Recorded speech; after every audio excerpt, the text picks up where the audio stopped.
Bem-vindo a mais um vídeo. Hoje nós vamos conversar sobre esse livrinho aqui, o Dostoiévski, Vida e Obra do Stefan Zweig, que faz parte dessa coleção Biblioteca Diamante da Nova Fronteira, que faz essas edições pequenas aqui, com uma boa diagramação. Gostei bastante. Esse livro foi um presente da Karine. Muito obrigada, Karine, por esse presente, que foi muito incrível. Foi uma leitura muito boa para complementar Os Demônios, que estamos lendo já no Clube Ethos, o clube que eu e a Larissa Rangel criamos e estamos organizando. A gente está fazendo a leitura de Os Demônios, e por conta dessa leitura eu achei interessante fazer esse complemento com uma pequena biografia bem breve mesmo, escrita aqui por esse grande ensaísta que foi Zweig. Os livros desse autor costumam ser um marco assim na vida das pessoas. Eu vejo muitas resenhas de livros dele sobre Maria Antonieta, sobre a autobiografia dele. As pessoas costumam gostar muito porque ele tem uma escrita muito bonita, e realmente a escrita dele é muito bonita, muito fluida. Esse pequeno ensaio aqui faz parte de uma série de ensaios sobre grandes autores, tem de Tolstói, de Freud, enfim, vários outros. E esse aqui ele fala exclusivamente sobre Dostoiévski. Inclusive tá até com um marcador aqui do nosso clube, que fizemos personalizado e que é maravilhoso, do nosso clube, o Ethos. Eu fiz um vídeo só sobre o clube, inclusive se você tem interesse, provavelmente nós vamos abrir para uma nova leitura lá para janeiro. Por enquanto a gente tá lendo, estamos no começo de Os Demônios. E bom, vamos ao nosso livrinho aqui então. Eu não acho que esse livro seja o ideal caso você não saiba nada sobre a vida de Dostoiévski e tenha interesse em se aprofundar um pouco sobre como foi a vida dele e o que aconteceu. Por quê? Bom, eu comecei a ler esse livro concomitantemente a um vídeo que a Lari fez lá pro nosso clube exclusivo para os membros, que foi uma biografia de Dostoiévski. Como ela lê várias biografias, ela tem a do Joseph Frank, tanto a condensada quanto a em 5 volumes, né? Ela consegue fazer um panorama mais extenso e mais exato pra gente de como foi a vida dele. Então, sabendo aquilo que ela contou, pra mim foi uma leitura muito melhor a partir daquilo, porque eu já sabia que alguns equívocos de revisão aconteceram aqui em relação a anos, a idade dele, enfim. E também porque eu, particularmente, achei ele um pouco exagerado em alguns pontos. E já vou deixar isso no começo do vídeo. As duas coisas que eu não gostei nesse livro. Primeiro, que ele é um pouco repetitivo demais. Então, ele vai tratar sobre a epilepsia de Dostoiévski no começo, e aí no final ele já repete a mesma coisa que ele falou. Então, talvez tenha sido um pouco prolixo nesse ponto. Considerem que é um livro minúsculo, tem 100 e poucas páginas e tamanho da minha mão. Mas mesmo assim eu achei um pouco repetitivo. Esse é um adendo que eu tenho a fazer aqui. Essa é a minha opinião. E a outra coisa foi quando ele tratou sobre a religião de Dostoiévski. Ele disse que ele se manteve ateu, mas professava para que as outras pessoas pudessem conhecer a felicidade da religião, mas que ele nunca acreditou.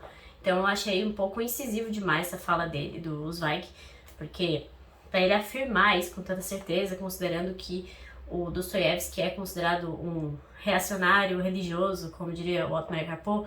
Então eu fiquei assim com uma sensação de: será que você não tá dando muito sua opinião? Enfim, mas eu acho que isso é inerente a qualquer biografia, com qualquer autor, sempre tem uma opiniãozinha assim do autor no meio da obra.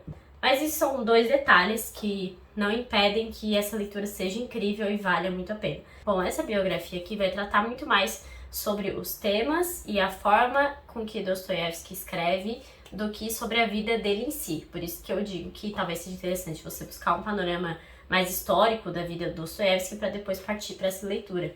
Esse é um livro mais que vai passar pelas obras dele, vai explicar o que estava acontecendo na vida de Dostoiévski quando ele escreveu determinada obra, por que isso é importante.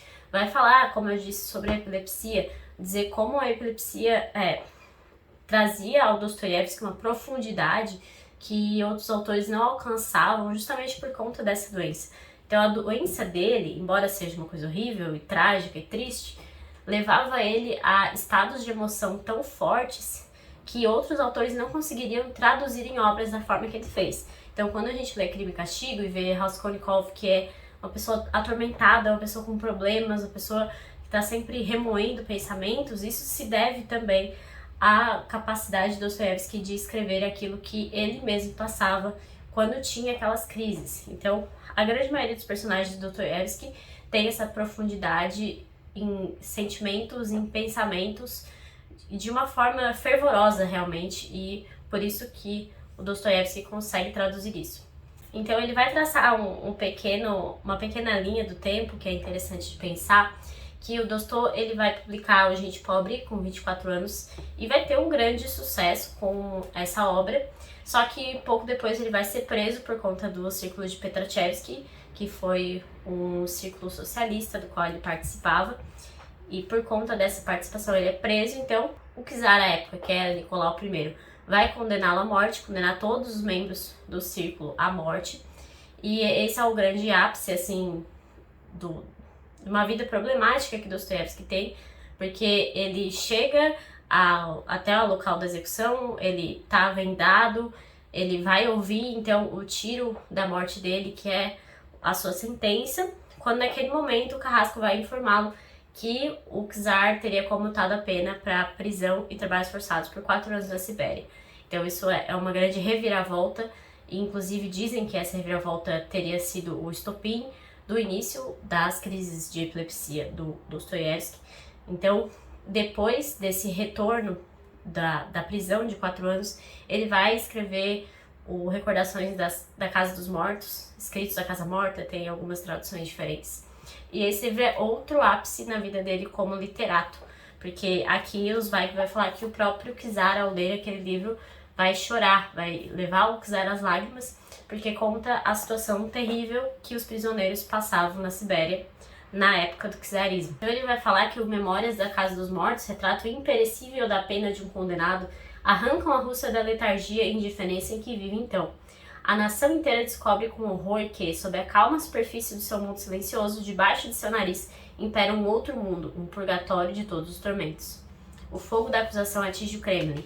O livro deixa o czar em soluços e o nome de Dostoiévski ressoa em milhares de lábios. Então é a reconstrução da fama dele depois da sua decaída natural, depois de Gente Pobre, que ele publicou um livro, se não me engano foi o Duplo, que não teve tanta aceitação. Depois logo ele é preso, então esse livro vai fazer com que ele retorne ao mundo literato, à Rússia intelectual da época. Ele também vai passar alguns anos depois viajando pela Europa por conta de problemas financeiros. Ele teve muitos problemas financeiros, ele jogava muito, era viciado um pouco em jogo.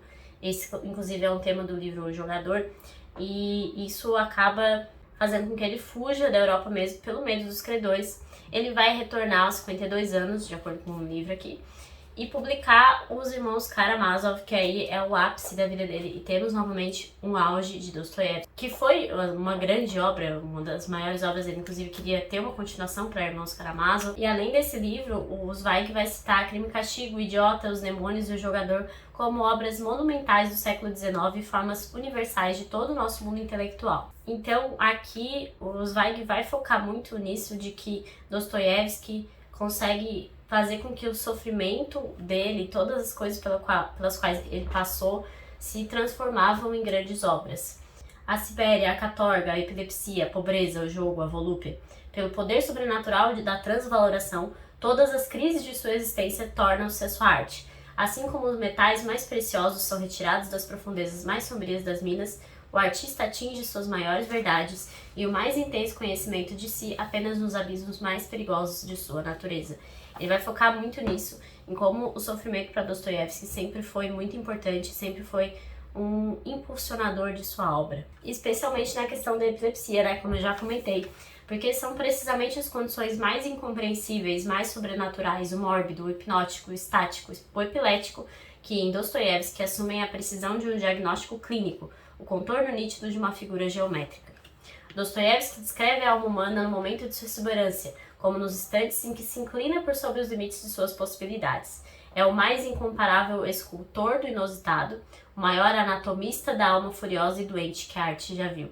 Essa capacidade dele de traduzir em palavras a alma humana, a natureza humana, é uma das coisas mais impressionantes em Dostoiévski. Então, até comentei isso quando eu falei sobre o Diário do Subsolo, sobre a capacidade dele assim, de colocar um espelho na sua frente e você consegue ver a sua própria natureza, porque é isso que ele faz. Ele pega as profundezas da sua alma e descreve em palavras. Inclusive é por isso que a relação de Dostoiévski com o leitor não é amigável ou confortável, e sim um conflito pleno de instintos perigosos, cruéis e voluptuosos. O autor aqui na biografia também vai comparar Dostoiévski a outros autores de sua época e também autores russos renomados. A gente vai tratar isso mais profundamente lá no nosso clube, mas aqui eu queria comentar também sobre a questão de Turgenev e Tolstói, que eram contemporâneos de Dostoiévski.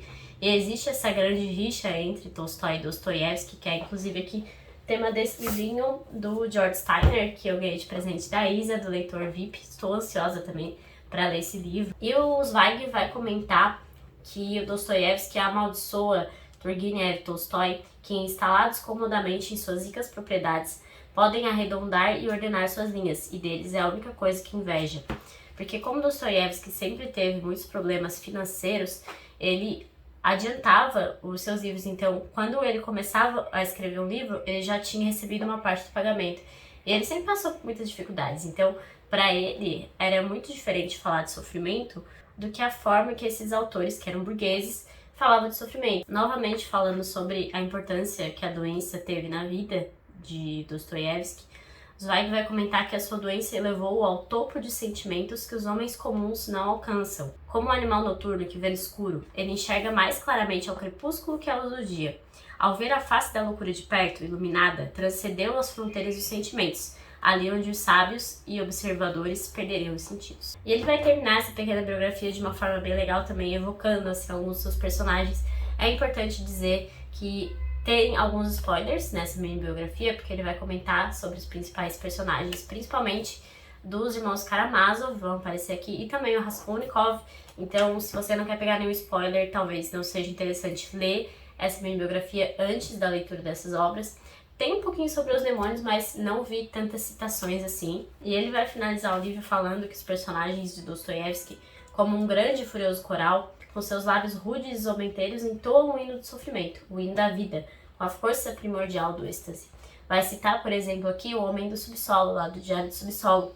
Vai falar que até mesmo o Homem dos Becos, que é o Homem do Subsolo, o homenzinho tímido sem nome em seu manto surrado, dá um passo adiante e estende os braços. A vida é bela. Só existe sentido no sofrimento, que bela é a vida.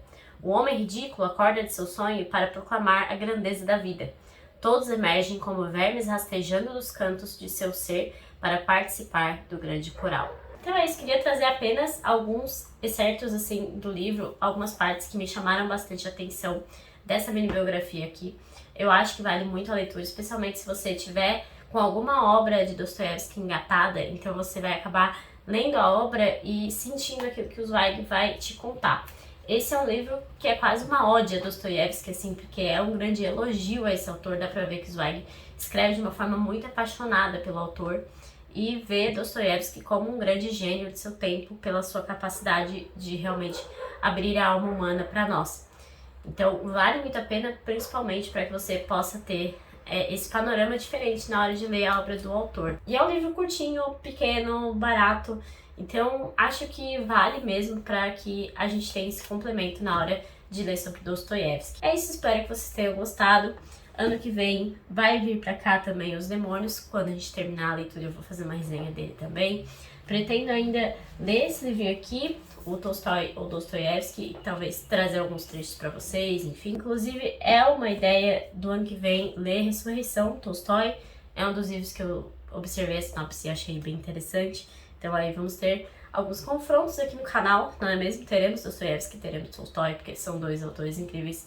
Mas eu realmente acho que Dostoiévski é simplesmente o grande tradutor da alma humana por meio das palavras. Caso você tenha gostado do vídeo, lembre-se de se inscrever, de deixar o curtir, deixar o comentário, me ajuda bastante. E até a próxima!